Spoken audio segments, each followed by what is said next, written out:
Of course, he starts rookie camp today. Will Howard out of Ohio State. We'll see what he brings to the table. Draft him in the 6th round, and right now they continue to talk about Mason Rudolph being in pole position to be the starter there, but Will Howard part of this group as well. Now, with George Pickens' departure to Dallas, here's what the Steelers' wide receiver room looks like. Here's who Howard, Mason Rudolph, maybe Aaron Rodgers is going to be throwing to. Robert Woods, DK Metcalf, the veterans, but they're both in their first season with Pittsburgh. And the most career receiving yards for any returning player is 1,154 by Scotty Miller. No one else has 1,000 yards in their careers. Steelers GM Omar Khan on how the Pickens deal came about. Was reached out, I don't really remember what day it was, but earlier this week, and they gave us, they proposed something that we discussed where things, I guess, have been with George, where they are, and where things could go with George, and this trade made sense for everyone. We had 3 years with George, and we had some exciting times, but. It was just time for the fresh start for both sides was the right thing. Roman's healthy. I've seen him the last couple weeks out here and how he's doing, and we saw how he was progressing at the end of last year. Obviously, he didn't get the chance to to get on the field, but there was some excitement there. But we have a good group. There's some guys that are back, and we've seen their growth and have another year under our belt with them, and we're chasing a championship, and every decision we make is based on trying to win a championship, not only in the future, but this year.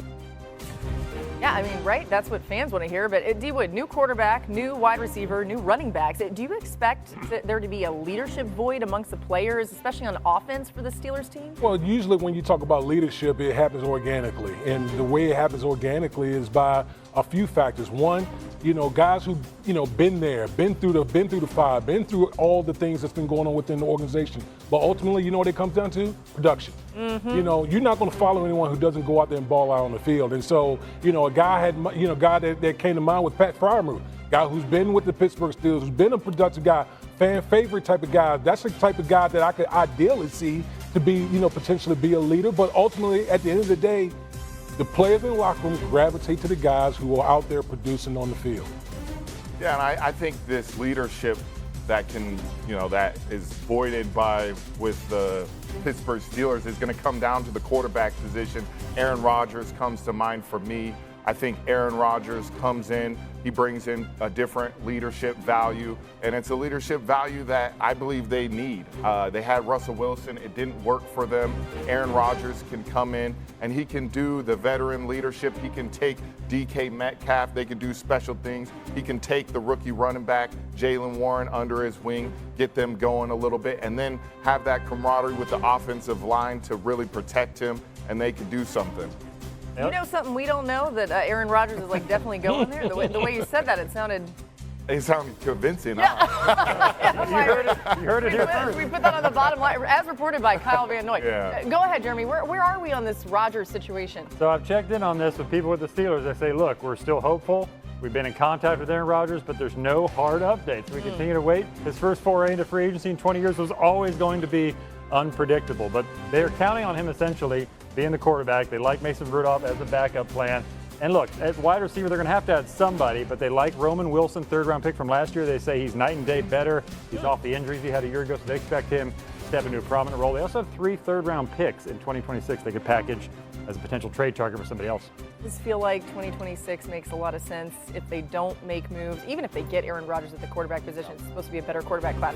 All right, we talked about Pickens going from Pittsburgh to Dallas. I saw you reporting no long-term deal there for him. Why is that? Yeah, he's going to play it out because Pickens knows that his value can skyrocket if he puts together a complete season, not just on the field with the production, but off it, because the issues in Pittsburgh were very clear. It was maturity and it was accountability or lack thereof.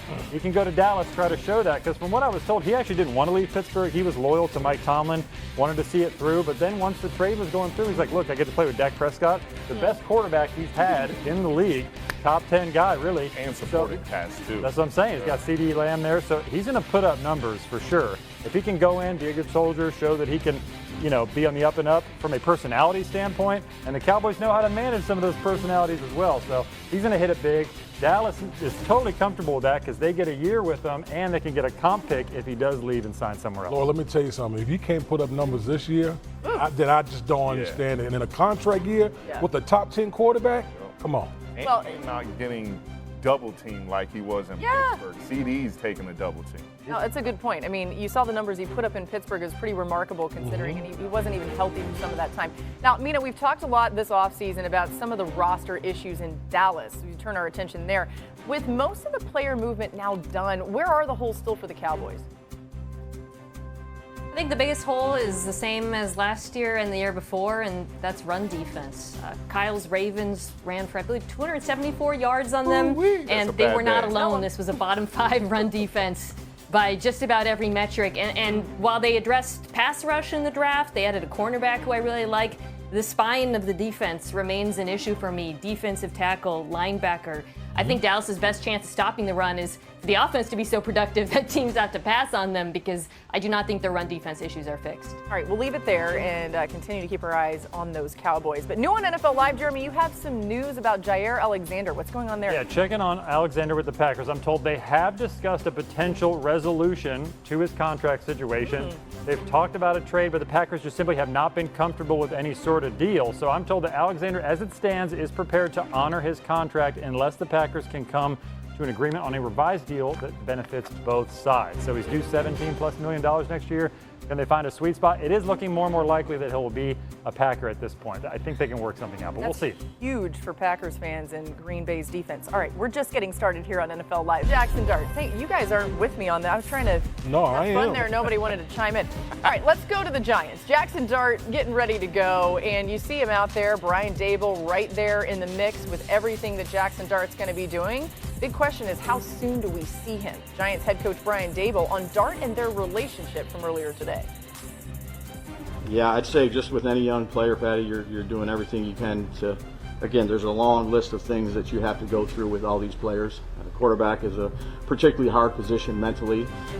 We're going to put everything we got into it. I know he will too. And there'll be some struggles and there'll be some good things, and that's what you learn from.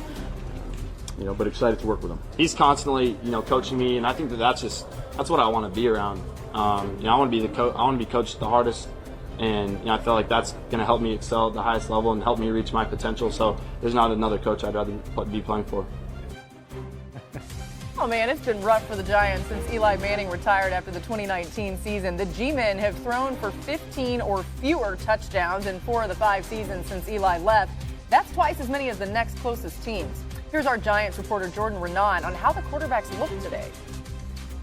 Thanks, Laura. It was easy to see in just one practice what the Giants like about Jackson Dart. He was out there getting guys in position at the line of scrimmage, fitting throws into tight windows. He even gathered the guys together on the bus ride home yesterday and went over plays in order to be prepared and confident for his first practice, which he was. Not everyone's first practice goes so smoothly. Just ask Eli Manning, who famously threw a ball off the tackling dummy in his first workout with the Giants. Now,